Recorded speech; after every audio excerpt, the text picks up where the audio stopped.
बच्चा अपने दाएं हाथ की मुट्ठी बंद करे तो समझ जाओ बच्चे को शदीद किस्म की भूख लगी हुई है। बच्चा हाथ पांव मारना शुरू करे तो समझ जाओ इसके पेट में शदीद दर्द हो रहा है। बच्चा हाथों को घुमाना शुरू करे तो समझ जाए वो अनजान लोगों में घबरा रहा है। बच्चा अपने पाँव की उंगलियों को ज़्यादा हिला रहा हो तो समझ जाओ वो माँ को तलाश कर रहा है।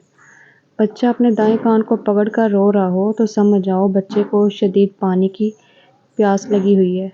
बच्चा रोते वक्त मुंह से लहाब निकाले तो समझ जाओ ऐसा बच्चा बड़ा होकर सेहतमंद और ताकतवर होगा।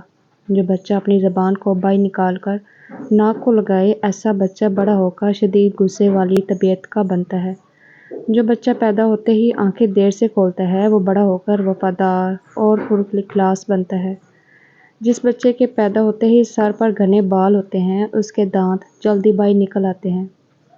जो बच्चा गिरता ज़्यादा है ऐसा बच्चा बड़ा होकर चालाक, होशियार और समझदार बनता है। जो बच्चा पैदा होते ही कम रोता है ऐसा बच्चा बड़ा होकर बहादुर और निडर बनता है।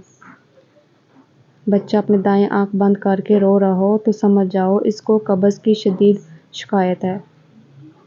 बच्चा अपने पाँव के अंगूठे को चूस रहा हो तो समझ जाओ उसका मूड बहुत अच्छा है।